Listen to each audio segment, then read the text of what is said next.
Meus irmãos, qual foi o propósito da morte do nosso Senhor Jesus Cristo? Para alguns, ele foi apenas um agitador político, um revolucionário incompreendido. Para outros, ele morreu para nos dar saúde e prosperidade. Ele morreu para restaurar os nossos casamentos.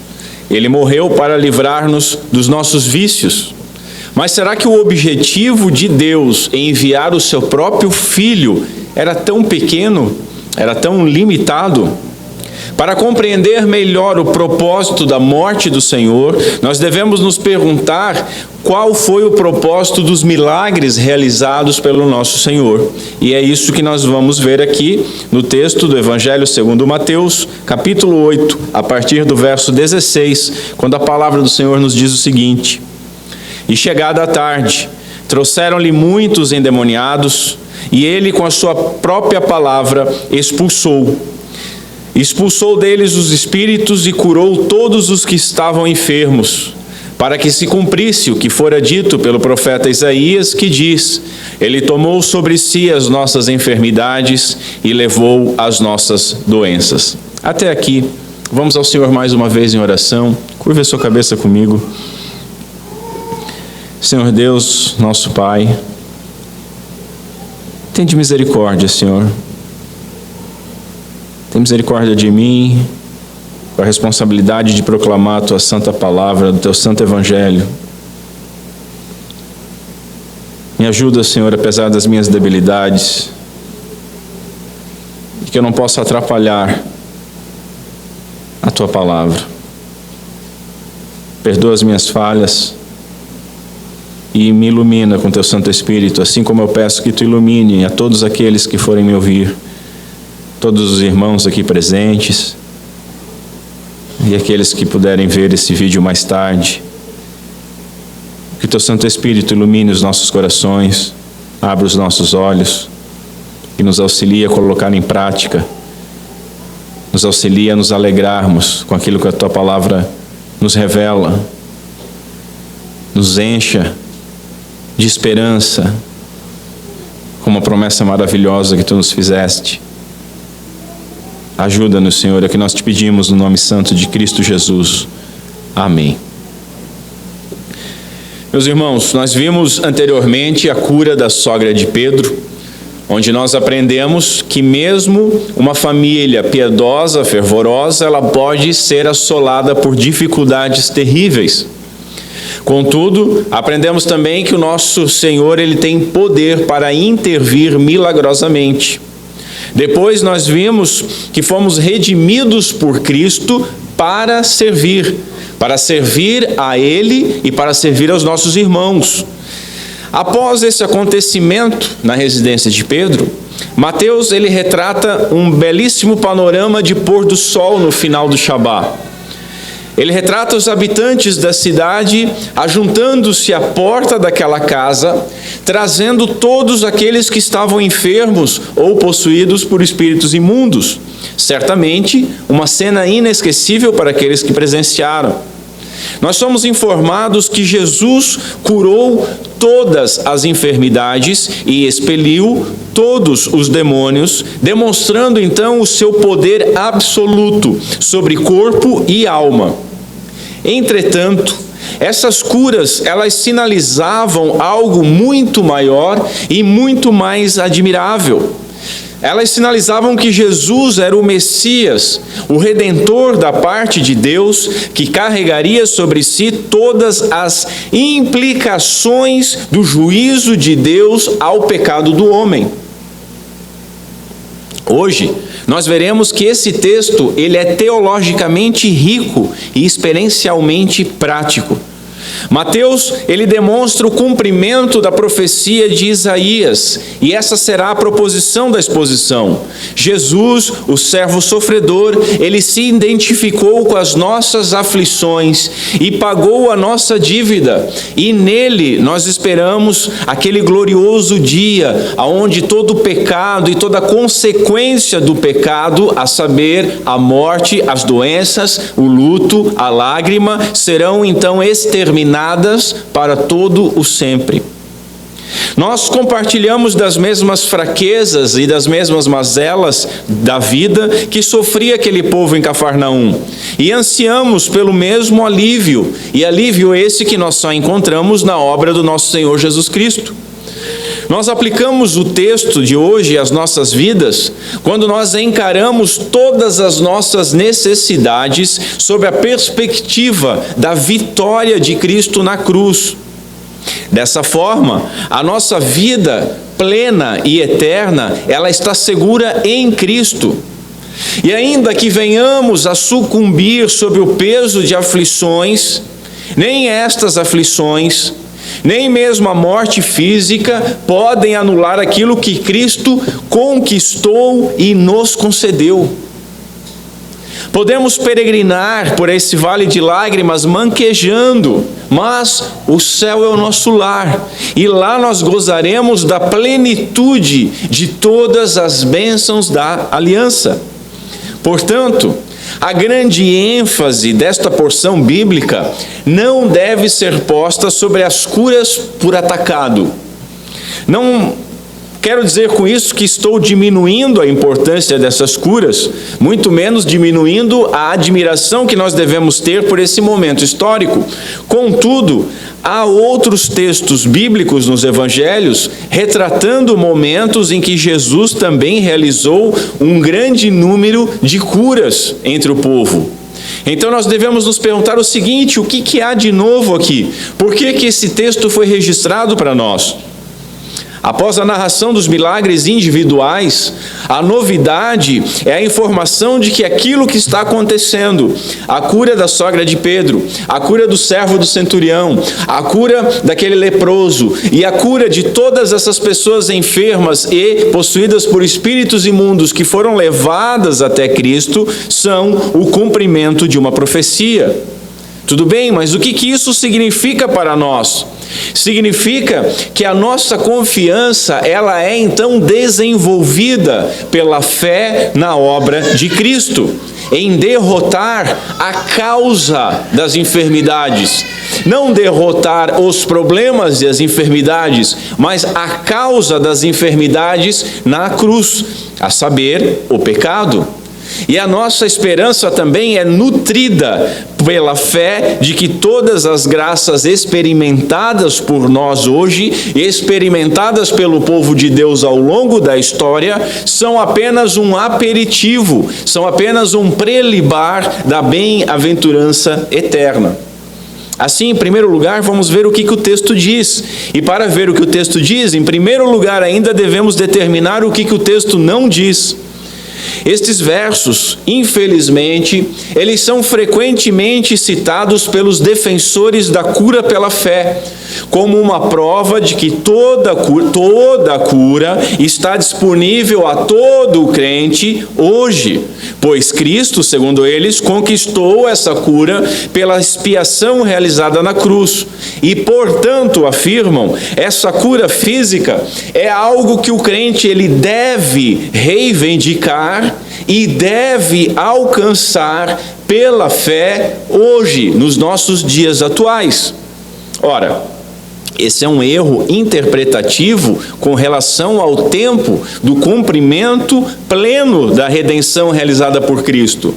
A redenção realizada por Cristo em nossas vidas, ela não se cumpriu totalmente, não se cumpriu na plenitude ainda.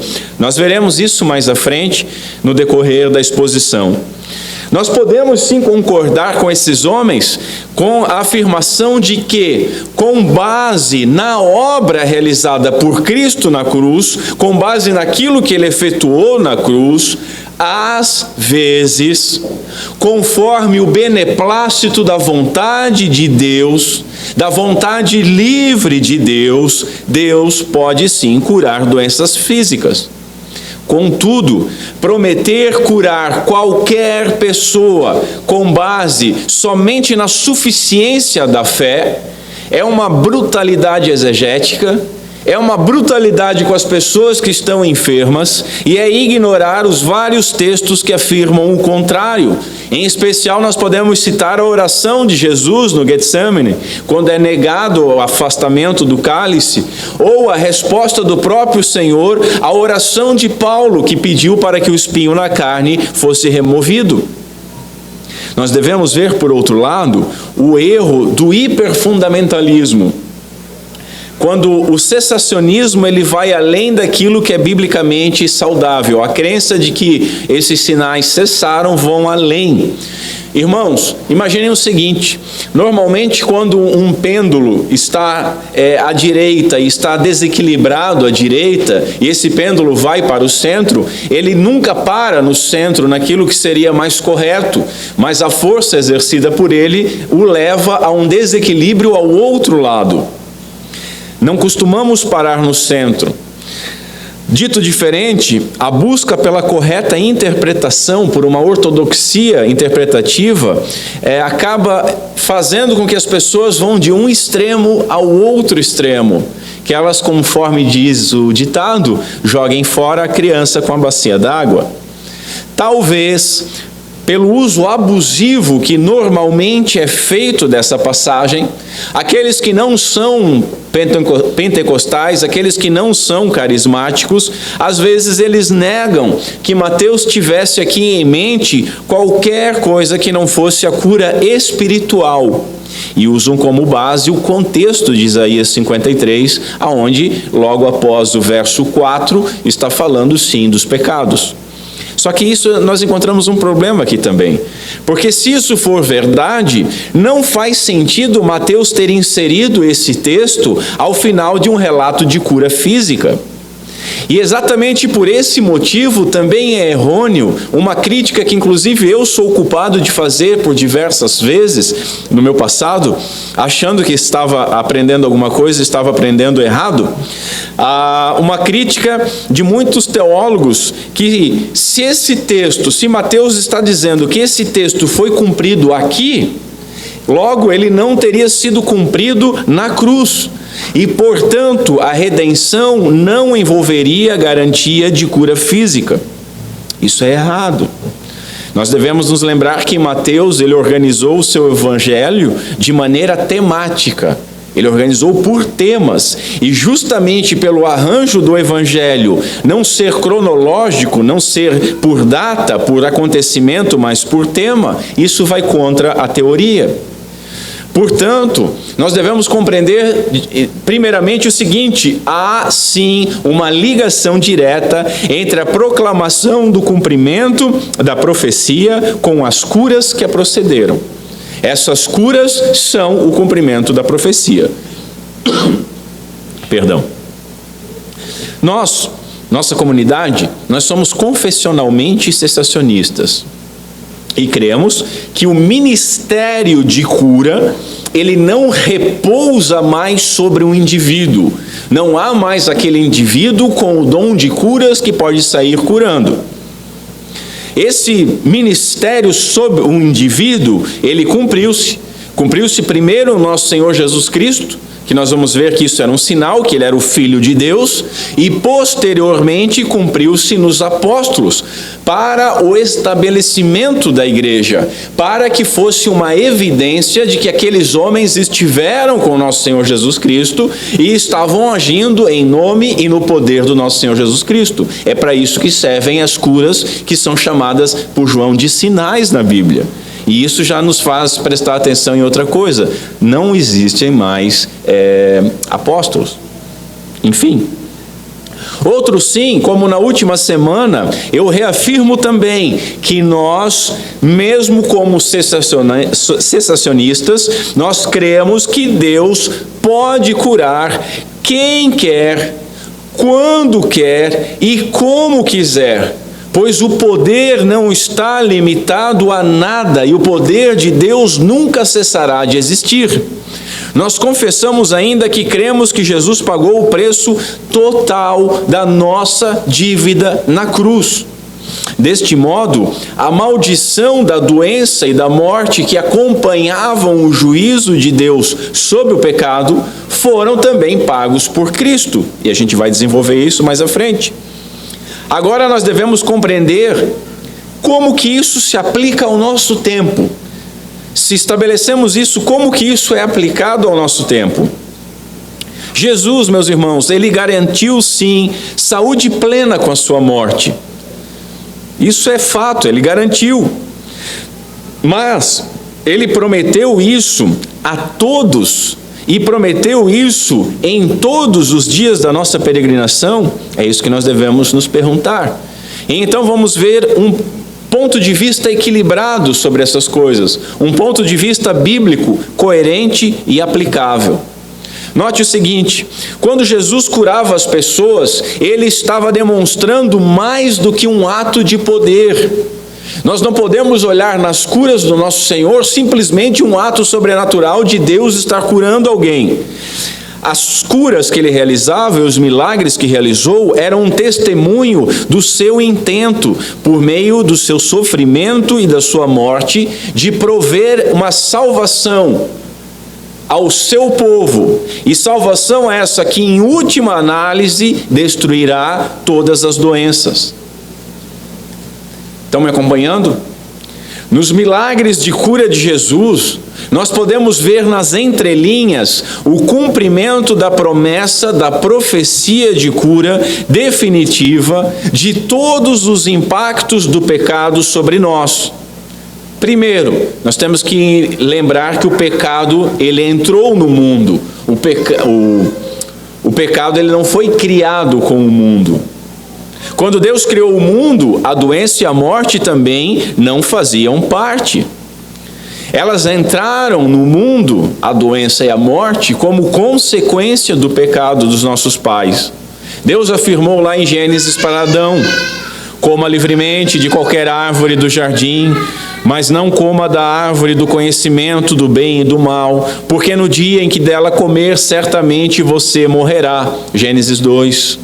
E nós sabemos que o homem comeu, e sabemos que, como consequência, toda a terra foi amaldiçoada pelo Criador. A consequência do pecado é cosmológica, afeta todo o universo criado.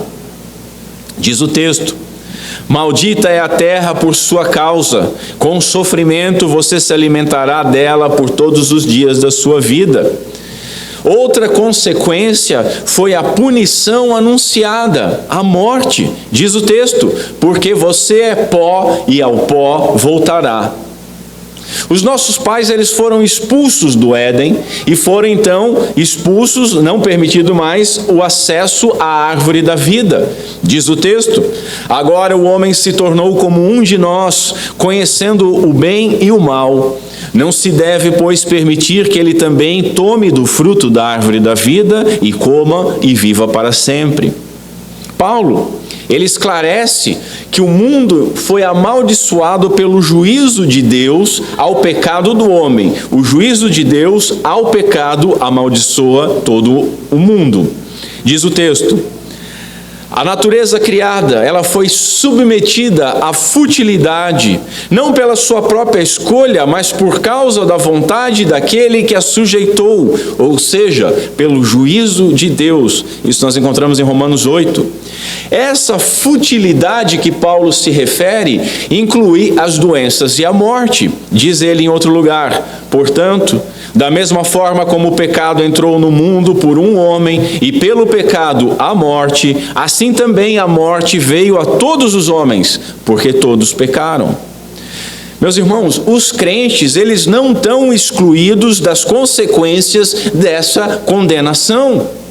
Não é porque você se tornou crente que você sai debaixo da maldição da lei, você sai debaixo da condenação eterna, mas isso continua afetando a sua vida. Paulo diz o seguinte: nós mesmos, Quem que ele está se referindo? A ele, o próprio apóstolo Paulo e aos seus leitores na igreja de Roma, e também a nós como igreja. Nós mesmos, que temos os primeiros frutos do Espírito, gememos interiormente, esperando ansiosamente a nossa adoção como filhos, a redenção do nosso corpo. Romanos 8. Note o seguinte: nós já não fomos adotados em Cristo Jesus, como diz Paulo em Efésios 1? Lembram de 1 João, primeira epístola de João, capítulo 3, primeiro, segundo e terceiro verso, João vai desenvolvendo. Nós já somos filhos de Deus. Todavia, diz ele, ainda não se manifestou aquilo que haveremos de ser, mas já somos filhos. O nosso corpo já foi redimido? Será que o nosso corpo já foi redimido? Em segundo lugar, nós temos que ver o seguinte: os milagres do Senhor foram sinais, como eu afirmei, de que Jesus era o Cristo. O apóstolo João, em seu evangelho, ele definiu os milagres, ele define toda vez os milagres como sinais. São sinais. E ele escreve no final do evangelho qual é o objetivo desses sinais. Ele diz o seguinte: Jesus realizou muitos outros sinais miraculosos que não estão registrados neste livro, mas eles foram registrados, foram escritos para que vocês creiam que Jesus é o Cristo, o Filho do Deus vivo, e crendo tenham vida no seu nome. Notem o seguinte: tenham vida eterna, vida abundante. Jesus é o caminho, a verdade e a vida verdadeira, vida que é contrária ao dano da segunda morte, mas não saúde. Terceiro, nós devemos responder a questão que eu já respondi, mas vou responder de novo: quando Jesus cumpriu Isaías 53? Será que aqui ou na cruz? Vejamos primeiro o texto lá de Isaías, que foi lido na liturgia. Lá diz o seguinte: certamente ele tomou sobre si as nossas enfermidades e sobre si levou as nossas doenças. Contudo, nós o considerávamos castigado por Deus, por ele atingido e afligido. Mas ele foi traspassado por causa das nossas transgressões, foi esmagado por causa das nossas iniquidades, e o castigo que nos trouxe a paz estava sobre ele, e pelas suas feridas nós fomos curados. Cura aqui remete diretamente à transgressão e iniquidade, cura do pecado. Mas o verso 4 fala em doença e enfermidade. O texto do versículo 4, no hebraico, ele pode ser traduzido da seguinte maneira: ele mesmo, no caso Jesus, carregou as nossas enfermidades e quanto aos nossos sofrimentos, colocou-os como um fardo sobre si. Isso é muito importante nós notarmos. Mateus, ele provavelmente traduziu, lá no capítulo 8, verso 17, quando ele cita Isaías, ele traduziu muito provavelmente diretamente do texto hebraico. Nós devemos notar o seguinte: Jesus e os apóstolos normalmente citavam a Septuaginta, que era o texto, a versão grega do Antigo Testamento. Só que a versão da Septuaginta, segundo estudiosos, ela espiritualizou esse verso de Isaías. E Mateus, ele pega e traduz diretamente do hebraico. E devemos compreender que Mateus não teria dificuldade nenhuma de produzir uma tradução própria, já que ele era judeu. Lembremos também que é muito possível que o Evangelho segundo Mateus tenha sido escrito primeiro em hebraico e depois traduzido pelo próprio autor para o grego. Ou seja, ele não é uma versão do Evangelho de Mateus. Ele foi traduzido pelo mesmo autor. E esse mesmo autor que tinha conhecimento do hebraico. Infelizmente, nós não temos esse documento. Assim, Mateus estaria afirmando aqui que Cristo é aquele que liberta o povo das suas doenças e pesares, enquanto a profecia do Antigo Testamento descreve que o servo sofredor é aquele que toma sobre si esses fardos. Prestem atenção que isso é muito importante. Mateus nos ensina que Isaías referia-se aos fardos como uma carga dos pecados levadas por Cristo, levadas pelo servo sofredor. E Mateus afirma que por isso mesmo, porque ele carregou esses fardos, Jesus podia provar que era o Messias, curando. Porque ele pagou o preço dos pecados, e os pecados são a raiz e a causa da existência, tanto da morte quanto da doença. Estão acompanhando? Por favor, não pisquem. É curioso notar o seguinte, um erudito no grego, chamado Vicente, que era falecido já, era presbiteriano, sensacionista, ele tem a sua obra no Brasil editada por uma editora confessional e pentecostal. E ele escreve a respeito do termo levou aqui. O que eu estou querendo falar quando eu estou frisando esse levou suas cargas, levou as cargas? Muitos carismáticos e pentecostais vão dizer que Jesus, ele levou as nossas enfermidades. Se ele levou as nossas enfermidades, ele tirou de nós, e nós podemos reivindicar a cura. Essa é uma problemática da teologia e da fé dessas pessoas. Uma outra dificuldade que isso gera, que talvez você já tenha ouvido, é que Jesus levou essas enfermidades sofrendo essas enfermidades. Então eu já vi não um, nem dois, nem menos que 10 homens de Deus dizendo o seguinte, que Jesus enfermou como nós.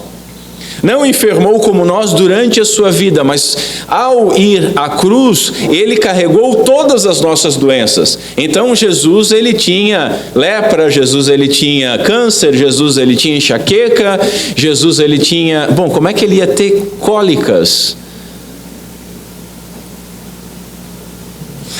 Cólicas menstruais. Como é que ele ia carregar alguma doença venérea? Entendam a blasfêmia, entendam a brutalidade, a aberração que esse tipo de ideia, cheia de boa intenção, mas como diz um proponente ao inferno, que é o Karl Marx, as boas intenções, elas pavimentam o caminho para o inferno, né? Cheio de boa intenção, dizendo uma bobagem dessa. Então nós temos que estabelecer o que é esse levou. E aí esse teólogo, ele escreve o seguinte, sobre o termo levou. O termo não significa ele levou, mas ele suportou, como que se uma carga tivesse sido colocada sobre Cristo. Imaginem, é feio imaginar essas coisas, mas imaginem Jesus carregando um saco de 50 quilos no ombro. Uma carga do pecado. Ele carrega o nosso pecado e a carga do juízo de Deus sobre esse pecado. Continua erudito. Essa passagem é uma pedra de esquina da teoria da cura pela fé. Isso está numa obra de uma editora pentecostal, segundo a qual a expiação de Cristo inclui tanto a provisão da cura do corpo quanto a cura do espírito. Logo, insistem na tradução levou. Presume-se então que Mateus havia compreendido o sentido da passagem. E se ele citava o livro de Isaías e a intenção dele fosse afirmar que Cristo levou as nossas enfermidades, como também um erudito no grego, ele poderia ter utilizado um termo muito mais adequado para isso. Mas ele não utilizou. Ele utiliza um que entende-se como suportou. Assim nós vemos que Cristo suportou uma carga. Qual é essa carga? O juízo de Deus, até a plena consumação da punição do juízo que foi na cruz. Finalmente, para estabelecer de maneira definitiva esse ponto, nós devemos compreender algumas coisas. Há muitos séculos já, há uma crença geral de que quando uma passagem, uma breve citação do Antigo Testamento é citada pelo Novo, essa citação refere-se a todo o contexto da citação antiga. Eles não estão pensando simplesmente em uma frase, mas eles estão com aquela frase, ou às vezes com metade de um verso, chamando à lembrança todo o contexto do texto onde estava inserido. É muito provável que isso é o que ocorra aqui, porque Mateus ele tem uma profunda compreensão do Antigo Testamento. E a totalidade da escritura do Antigo Testamento e da tradição judaica entendem que toda doença causada, ela é causada direta ou indiretamente pelo pecado. Não naquele sentido de que você peca, né? Você comete um pecado e Deus te joga uma doença. Não é nesse sentido. Mas a existência da doença e da morte são consequências do pecado. Isso nos encoraja a crer que Isaías está pensando no servo pôr as doenças dos outros sobre si por meio do seu sofrimento e morte pelo pecado deles. Compreenderam? Não é levar as enfermidades, mas levar o pecado, e dentro desse pecado está incluso o juízo. Isaías 53 é importantíssimo para os escritores do Novo Testamento para a compreensão da relevância da morte de Jesus. Mateus, portanto, ele sustenta que o ministério de cura de Jesus é em si mesmo uma função da sua morte substitutiva, da sua morte em nosso lugar, por meio do que ele estabelece a fundamentação para destruir então a doença. Temos aqui uma profunda apreensão, um profundo entendimento da conexão teológica entre o ministério de cura de Jesus com a sua cruz. Ministério de cura de Jesus com a sua cruz. Veja o seguinte: o próprio Evangelho de Mateus, no seu início, ele estabelece que Jesus veio para salvar o seu povo do seu pecado. E isso no contexto da vinda do reino. E quando Jesus começou o seu ministério, ele não só proclamou o reino, mas também curou. Cura e perdão estão unidos, e desde o início, desde Mateus 4, quando Jesus começa a pregar, arrependei-vos, e começa a curar, inclusive em textos como nós vamos ver à frente, em Mateus 9, quando Jesus estabelece até uma pegadinha para os seus críticos. Ele perdoa os pecados de uma pessoa aleijada, e os caras começam como é que ele pode perdoar pecados? Isso é blasfêmia. E ele diz: o que é mais fácil? Dizer os teus pecados estão perdoados ou curá-lo? Então, para vocês saberem que o Filho do Homem tem poder sobre o pecado e sobre o corpo, toma o teu leito, levanta-te e vai embora. Eles estão unidos também pelo fato de que o reino consumado, no qual não há doença, e como diz Apocalipse, eu vou repetir várias vezes, não há morte, nem dor, nem luto, nem lágrimas. No reino consumado, não há doenças, e isso é viabilizado única e exclusivamente pela morte de Jesus e pela nova aliança que a sua morte decreta. Assim, meus irmãos, as curas realizadas durante o ministério de Jesus, elas podem e devem ser entendidas não apenas como uma antecipação do reino, mas como um fruto da morte de Jesus. Para Mateus, os milagres de cura de Jesus, eles apontavam para além deles mesmos, apontavam diretamente para a cruz. Nesse sentido, ele é como João: os milagres são sinais que apontam para além deles mesmos, apontam para uma prova de que Jesus era o Messias, era o Cristo de Deus. Compreender Isaías 53 com relação à remoção dos pecados, sem compreender a remoção das enfermidades, é ter uma compreensão simplista do ministério de Jesus. Mas a questão é: quando que se cumpre a plenitude dessas coisas? Aqui, hoje ou na glória? Note, Jesus salvou-nos da ira de Deus, provocada pelo pecado, e também da consequência do pecado. Nós vivemos em um mundo caído, corrompido, corrupto, doente, à beira da morte. Por isso que é chamado de vale de lágrimas, porque no estado caído em que nós vivemos, a alegria da vida, ela é constantemente arruinada pela dor, pela enfermidade, pelo sofrimento e pela morte. Todas as doenças, dores e mortes estão presentes no mundo de acordo com a Bíblia, por causa do pecado, pois o pecado é o aguilhão das enfermidades. Cristo venceu tanto a morte quanto as doenças, porque, como nós estabelecemos no início, elas são consequências do pecado e do juízo de Deus. E a forma como Jesus tomou o nosso pecado sobre si e carregou até a cruz, dá-nos então a certeza de que Ele também carregou totalmente o juízo de Deus que pairava sobre nós, pecadores. Ele pagou o preço da quebra do mandamento. Ele pagou o preço da queda do homem. O juízo de Deus ao pecado, que trouxe a morte e as doenças ao homem, estava sobre Jesus quando ele sofreu em nosso lugar, como cordeiro substituto. Todavia, Deus não tem obrigação alguma de curar todas as doenças. Antes, a sua grande preocupação com tudo que eu falei é salvar todos os pecadores que o invocarem. E desta forma, o verso jamais pode ser usado para justificar uma cura sob demanda. O texto ensina claramente que há cura na expiação, mas de forma semelhante que há a promessa de ressurreição do corpo na expiação. Mesmo que o cristão não herde até o retorno glorioso de Jesus no fim dos tempos, ou nós já ressuscitamos.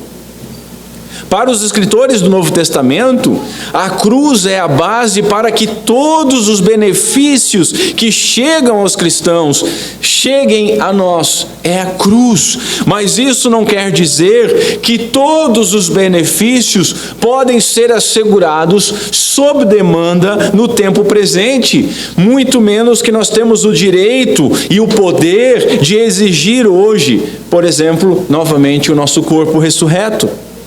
Os crentes modernos, eles devem aprender a exigir bênçãos os crentes modernos, eles devem aprender a evitar exigir bênçãos que só serão nossas no fim dos tempos. Não serão nossas agora. Em segundo lugar, qual doutrina nós aprendemos com esse texto? Aprendemos primeiro que Jesus, como Messias, deveria realizar curas. Mateus, ele está mostrando que o ministério de cura de Jesus foi profetizado como parte das funções messiânicas. Era uma questão da identidade de Jesus. Ele demonstra que a importância das curas não deve ser tanto vista nos acontecimentos em si, mas no testemunho que elas dão da pessoa de Jesus. Ou seja, as suas curas têm um caráter cristológico, para que possa ser entendido que Jesus é Cristo, o Messias. É um ponto teológico. Dito diferente, Mateus traz um testemunho de comprovação messiânica, pois o seu ministério de cura foi anunciado pelos profetas, e então, quando ele cura os enfermos, ele está chancelando as suas credenciais como Messias. Seus milagres são sinais de que Jesus era o Cristo.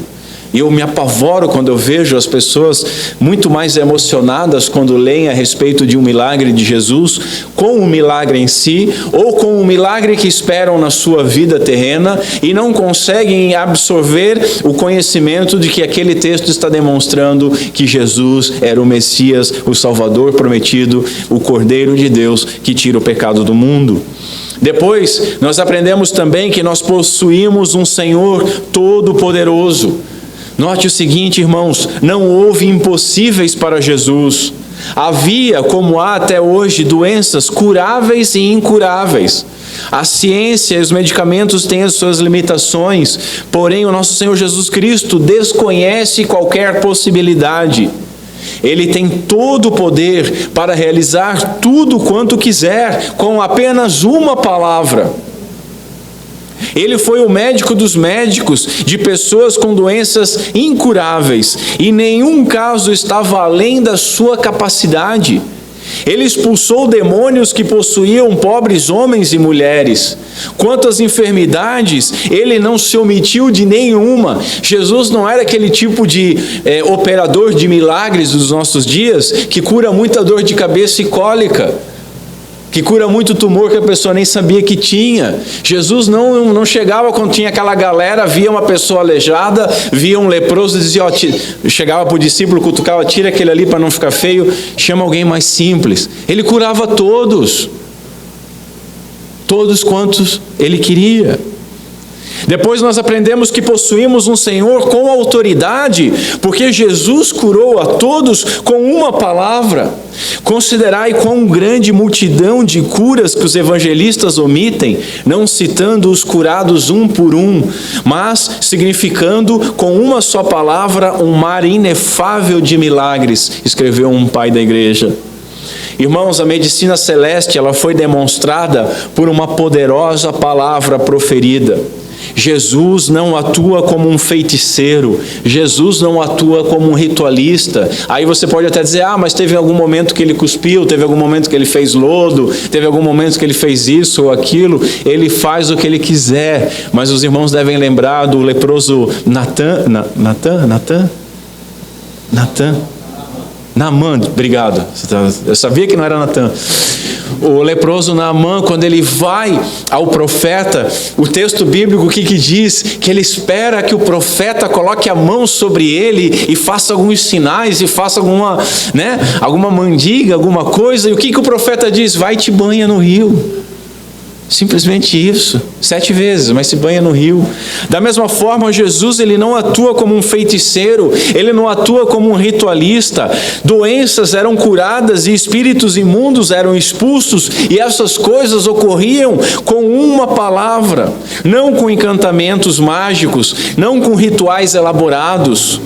Cristo demonstrou com esses sinais poderes que ele tinha, sinais e poderes que ele tinha vindo para salvar todo gênero humano.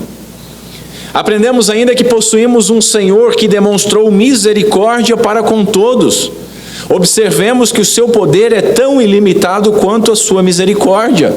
Ele curou todos os que vieram a ele, todos os que estavam doentes. Certamente ele foi movido por compaixão diante da dor das pessoas, porque nós lemos isso repetidas vezes nos evangelhos, que Jesus se comovia profundamente com o sofrimento que ele observava entre o povo. É um Senhor misericordioso. Encontramos aqui também um equilíbrio sobre o retrato messiânico revelado pelo evangelista Mateus.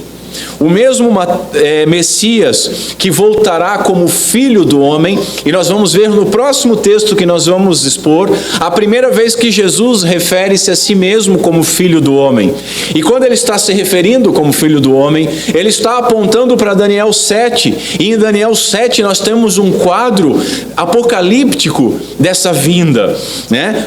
Essa alusão de um Cristo, de um Messias voltando terrivelmente majestoso e transcendente para julgar o mundo. Mas esse Jesus é demonstrado aqui também por Mateus como um Salvador bondoso, aquele que experimenta as tristezas e aquele que está familiarizado com o sofrimento do homem. Aprendemos ainda que possuímos um Senhor que é o mesmo ontem, hoje e sempre será. O nosso Redentor ainda hoje e em todos os tempos sempre estará à disposição daqueles que sofrem.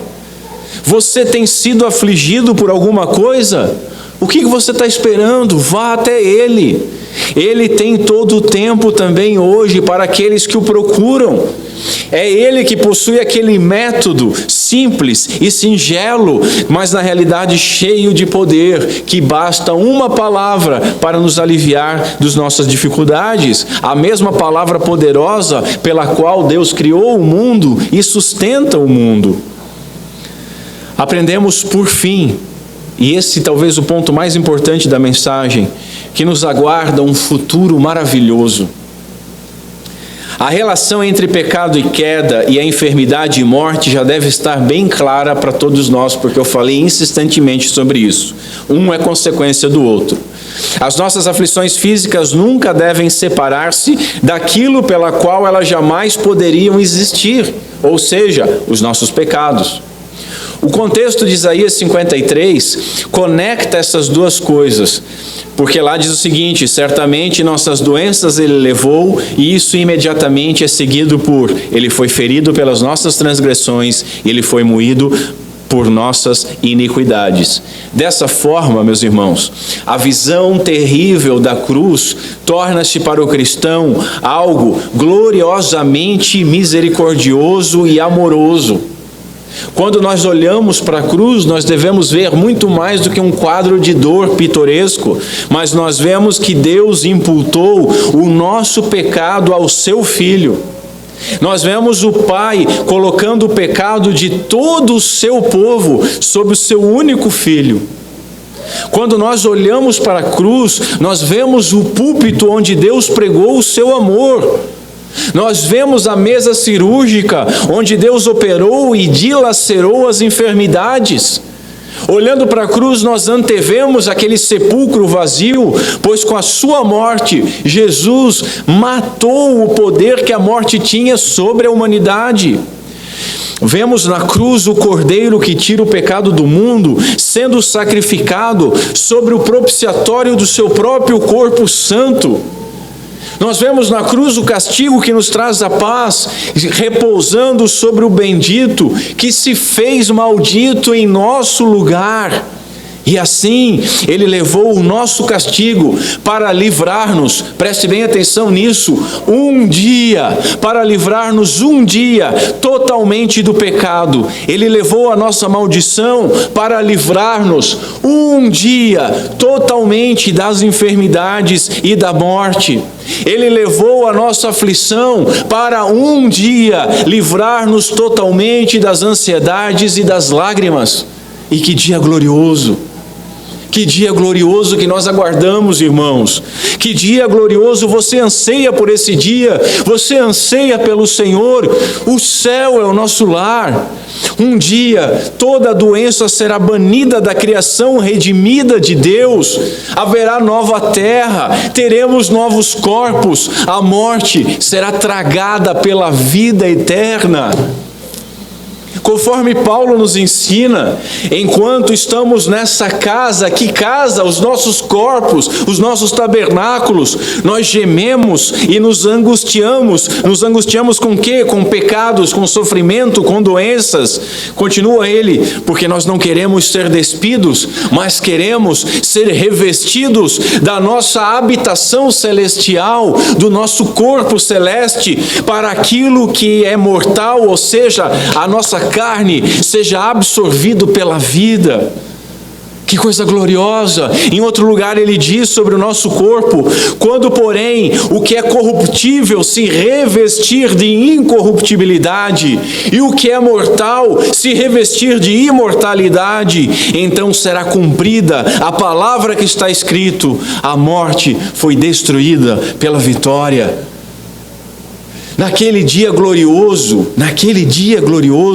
redimidos, revestidos de incorruptibilidade, vendo nosso Senhor como Ele é, todos os que amam ao Senhor cantarão cânticos eternamente de gratidão ao Cordeiro, que foi morto a fim de nos redimir do pecado, da morte e da doença. Que dia glorioso! Mas muitas pessoas querem as curas, querem a restauração, querem a impecabilidade, querem a plenitude de saúde hoje, mas é para aquele dia. Todavia, se querem antecipar alguma coisa daquele dia, por que nós que cremos que esse dia virá, nós não começamos então a fazer alguma coisa que nós faremos naquele dia? Comecemos então a cantar hoje, porque nós amamos a Cristo hoje, porque sabemos que Cristo venceu tudo por nós hoje. Comecemos a cantar cânticos de gratidão hoje, aquele que morreu e ressuscitou para nos redimir do pecado e das suas consequências. O quê? Nós vamos deixar alguma coisa impedir isso? As nossas dificuldades? Você vai deixar isso impedir de cantar, de jubilar o nome do Senhor, porque você está sofrendo? Mesmo que nós estejamos enfermos, mesmo que os nossos queridos estejam debilitados, mesmo que a morte esteja nos rondando como uma mosca, lembremos-nos, ela foi derrotada por Cristo na cruz do Calvário. Mesmo que nós estejamos doentes, nós devemos jubilar o nome do nosso Senhor Jesus Cristo. Mesmo que nós estejamos andando com dificuldades, jubilemos. Irmãos, em nossa carne, nós nunca conseguiremos louvá-lo como Ele é digno, mas ainda assim, nós temos enfermidade nos nossos dias, ainda assim, como nós caímos em pecado em nossos dias, ainda assim, de maneira débil, enquanto nós aguardamos o seu retorno glorioso, nós já devemos ensaiar para aquilo que nós faremos eternamente, quando nós formos totalmente purificados e totalmente sadios. Por isso, nos alegremos, louvemos e glorifiquemos o Cordeiro que foi morto e vive para sempre. Naquele dia glorioso, quando a obra final da redenção for concluída e todas as coisas se tornarem novas, Deus habitará em meio ao povo, ao seu povo, num novo céu e numa nova terra. Quando esse dia chegar, Deus vai enxugar dos nossos olhos toda lágrima, e a morte já não existirá, e já não haverá luto, nem pranto, nem dor, porque as primeiras coisas passaram. Que dia glorioso! Isso parece ser demais para ser verdade, contudo, é verdade, pois Jesus cumpriu a profecia de Isaías a respeito do servo sofredor de Jeová, o servo de Deus que enviaria o mundo com o propósito explícito de sofrer no lugar do seu povo. Enquanto aguardamos aquele dia, nós gememos. Enquanto aguardamos aquele dia, nós sofremos uma breve e momentânea tribulação, mas nós não estamos sozinhos. Ele nos conforta, Ele nos fortalece, Ele nos ensina através das dificuldades. Todas as coisas, todas elas, boas ou ruins, cooperam para o nosso bem. Temos o consolo na certeza de que não será para sempre noite, que não será para sempre tempestade, que não haverá para sempre um vale de lágrimas. Por isso, olhemos firmemente para o autor e consumador da nossa fé, olhemos firmemente para as suas promessas, porque Ele levou os nossos pecados, Ele levou as nossas dores, Ele levou as nossas enfermidades, Ele os carregou por nós em sua paixão, e os sofreu conosco em sua compaixão, sendo tocado com o sentimento das nossas fraquezas, e desse modo Ele as carrega de nós e torna as nossas doenças, as nossas tribulações e as nossas dificuldades leves. Em último lugar, vejamos então como que nós podemos aplicar essa doutrina. O texto ele nos exorta a agir. As pessoas foram levadas. Quão importante é ir a Ele. Os enfermos foram curados, mas eles foram a Jesus. Então, se estamos enfermos, vamos a Ele.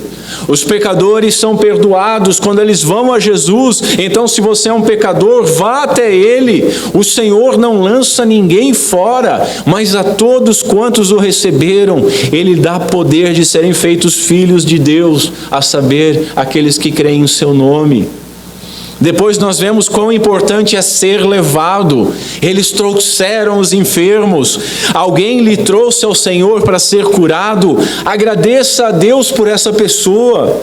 Alguém lhe trouxe quando você estava dominado pelo pecado, pelo diabo, e o Senhor o libertou. Então dê graças a Deus e ore por essa pessoa bendita. Alguém lhe conduziu ao Senhor quando você estava doente. Glorifique a Deus e seja grato pela vida desse abençoado. Em consequência disso, quão importante é levar as pessoas a Cristo. Quantos enfermos nós já trouxemos para o Senhor curar? Quantos pecadores nós já trouxemos para o Senhor salvar? Quantos dominados pelo diabo nós já conduzimos ao Senhor para Ele libertar? Não temos feito isso. Peçamos perdão àquele que é rico em perdoar. Peçamos força e ousadia àquele que efetua em nós o querer essas coisas e o realizar essas coisas para a glória do seu nome. Deus continua agindo e a sua graça já levou também o nosso fracasso em obedecer essas coisas. Outra boa aplicação que nós podemos extrair do texto é carregarmos, fazermos como nossas as enfermidades, as debilidades, as tristezas e os pecados daqueles que nós desejamos ajudar com o serviço cristão verdadeiro. Sejamos empáticos e misericordiosos com as pessoas. Como diz um velho blues, nós devemos andar 1 milha com o sapato da outra pessoa, e assim nós cumpriremos a lei de Cristo, que está escrito lá em Gálatas 6, levai as cargas uns dos outros, e assim cumprireis a lei de Cristo. Sejamos empáticos com as pessoas que estão sofrendo. O texto ainda nos exorta a confiar, confiança que Deus tem poder para nos curar, que Jesus é o Messias que morreu pelos nossos pecados e ressuscitou para dar-nos vida, que Ele pagou o preço definitivo para curar-nos. Talvez alguém se pergunte, se isso é verdade, por que as pessoas ainda adoecem e por que as pessoas ainda morrem? Meu querido, pelo mesmo motivo que nós ainda pecamos, porque a obra da redenção ainda não está completa. Somos filhos de Deus, todavia não se manifestou aquilo que haveremos de ser. A redenção definitiva de todas as doenças é algo a ser plenamente cumprido em nós, assim como a plenitude da redenção, da vida eterna e do estado de impecabilidade. Nós devemos olhar para aquele glorioso dia e ansiar por não pecar mais. É o dia que nós não pecaremos mais, é o dia que nós não afrontaremos mais a Deus, é o dia que nós não pisaremos mais no sangue do Cordeiro. Oh, glorioso dia! É muito mais do que cura, mas naquele dia seremos curados de todas as mazelas. Nós já possuímos a vida eterna, mas nós morremos ainda fisicamente antes de tomar posse dela. Nós fomos libertos do pecado, mas nós pecamos até que sejamos por fim revestidos de incorruptibilidade. Mas, meus irmãos, está perto o glorioso dia, quando Deus terminará a sua grande obra-prima, e o pecado não mais existirá, e todas as suas consequências também desaparecerão para todo sempre. Portanto, sim, ainda ficamos doentes, mas enquanto aguardamos, nós nos regozijamos com o fato de que Cristo adquiriu para nós uma vida plena, uma vida abundante, livre de dor, livre do choro, livre da morte. Meus queridos, nós podemos chegar ao céu, mesmo que estejamos afligidos por doenças e pecados, mas somente se nós formos redimidos pelo nosso Senhor Jesus Cristo. Nós não precisamos de saúde plena para a nossa peregrinação ao lar celeste, mas nós precisamos da redenção de Cristo. Sem ela, nós podemos até gozar de saúde plena, mas nós estamos caminhando por um caminho largo em direção ao abismo. E aí não adianta você ter uma boa saúde.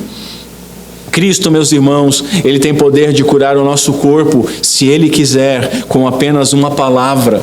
Creia nisso, creia nisso. Todavia, enquanto nós enfrentamos as adversidades, nós devemos nos consolar com essa verdade. É melhor chegar à vida eterna, aguardando a saúde que ainda gozaremos, mesmo que estejamos feridos e machucados por ora, do que sofrer o dano da segunda morte, enquanto gozamos de uma vida saudável, longe do Senhor. Dito essas coisas, é preciso que nós nos examinemos. Nós temos realmente fé em Cristo? Cristo sofreu e morreu para que um dia a doença seja totalmente destruída. Notem que todo sofrimento e toda doença e morte são temporários. São temporários. Alguém pode dizer assim, mas eu estou sofrendo de tal enfermidade por 40 anos. Meu querido, talvez você sofra por mais 80 anos. E ainda assim é temporário. Ainda assim podemos dizer como Paulo, é breve e momentâneo, e não fique furioso comigo. Você que está sofrendo por tanto tempo, não fique furioso porque eu não estou menosprezando a sua dor. O que eu estou querendo fazer é que você compare a sua vida, que você compare 100, 200, 300 anos com a eternidade.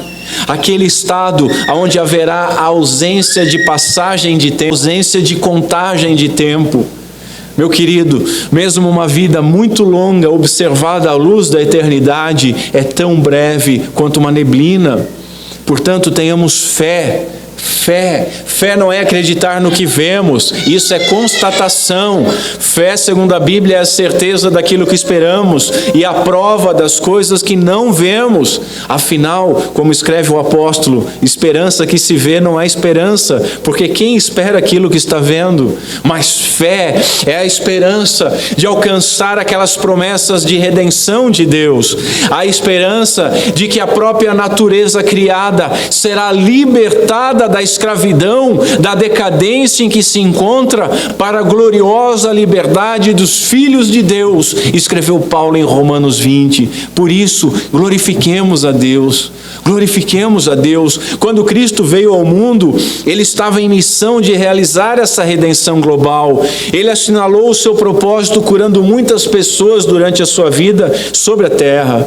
As curas executadas por Jesus foram um aperitivo da glória, do final da história, quando Ele enxugará de nossos olhos todas as lágrimas e não haverá morte, nem tristeza, nem luto, nem dor, porque a primeira ordem passou. Com esse texto nós também somos chamados ao arrependimento.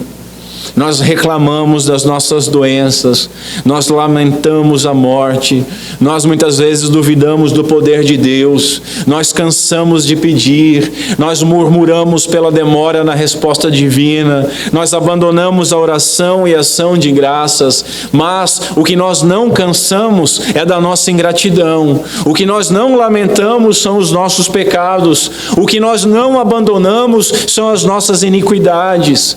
Sejamos gratos em todas as coisas, mostremos o nosso contentamento e confiança em Deus, que nenhuma enfermidade, morte ou qualquer coisa que seja possa tirar a nossa paz. Irmão, paz não é ausência de problema, a ausência de problema é morte, isso não é paz. Paz, aquela paz que o mundo não conhece, é a confiança de que Deus está no controle e assim nós conseguimos andar de cabeça erguida, mesmo num vale de sombra e morte e lágrimas. Não andemos ansiosos, mas lancemos sobre Ele toda a nossa ansiedade, porque Ele tem cuidado de nós, escreve Pedro. E a paz de Deus, que excede todo entendimento, guardará os seus corações e as suas mentes em Cristo Jesus, escreve Paulo. Nós não temos ido ao Senhor com fé, meus irmãos, e é por isso que nós não temos recebido nada. Nós não levamos ninguém ao Senhor porque somos tímidos ou porque não cremos.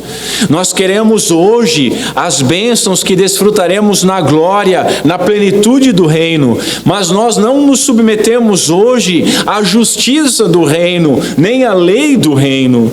Que o Senhor tenha misericórdia de cada um de nós por isso. Por último, nós extraímos desse texto muito consolo. O nosso Senhor e Redentor, Ele nos socorre.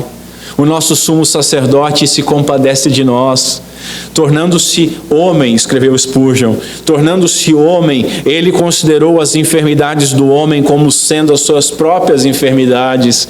Ele olhou para os males dos homens como se fossem os seus próprios e não demorou um momento para removê-los.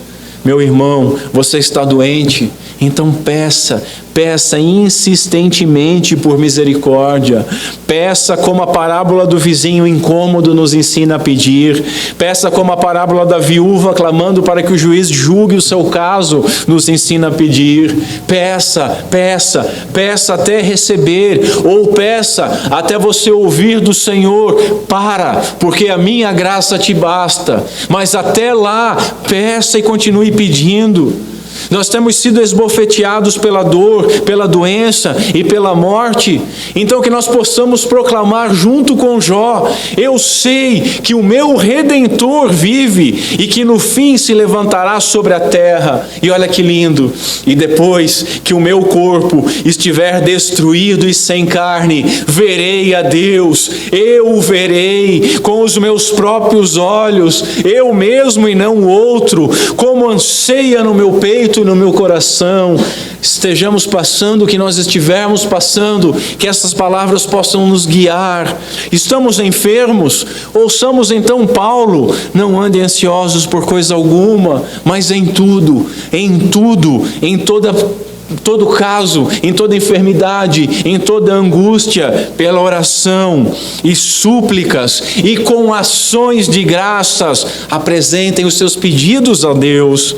Supliquemos e apresentemos os nossos pedidos ao Senhor com ação de graças, não murmurando, não reclamando, mas com ação de graças, mesmo que as nossas ações de graças sejam com lágrimas nos olhos, com lágrimas de dor, com lágrimas de perda, mas que continuemos pedindo e glorificando. Estamos fragilizados, estamos desencorajados, não temos experimentado a graça de Deus. Meu irmão, olhe para a cruz, olhe para Cristo, olhe para o abismo da onde nós viemos e olhe para a cidade celestial para a qual nós fomos chamados. Agarre-se na palavra de Deus, daquele Deus que não pode mentir e daquela palavra que é mais valiosa que o ouro, mais desejável que a prata e mais doce que o mel. Que as promessas do Redentor sejam a luz para guiar os nossos passos em nossa peregrinação por esse mundo sombrio e repleto de lágrimas. Portanto, meus irmãos, confiemos em Cristo. Confiemos em Cristo, confiemos que Ele morreu por nós, que Ele levou a maldição da nossa iniquidade. Tenhamos esperança de um dia gozarmos de vida eterna e saúde plena diante do nosso Salvador. Os nossos olhos verão e não outros. Até lá, creiamos que Jesus tem poder para nos curar, se lhe aprouver. E caso Ele não nos cure, caso Ele não cure os nossos queridos, que nós possamos entender que Ele está manifestando que o seu nome será mais glorificado com essa enfermidade, e saibamos que essa enfermidade coopera para o nosso bem, redundando no maior peso de glória, e saibamos que Deus é fiel e que Ele não permitirá que nós sejamos tentados além do que nós podemos suportar, e que quando nós formos afligidos, Ele providenciará um escape para que nós possamos suportar. Ele afofa o nosso travesseiro no leito de enfermidade, ou seja, Ele nos fortalece e consola diante das nossas dificuldades. Agradeçamos a Ele sempre, louvemos o nome do Senhor Jesus Cristo sempre, e que Deus Pai seja misericordioso conosco por Cristo Jesus. Amém. Vamos ficar em pé. Curva a sua cabeça comigo.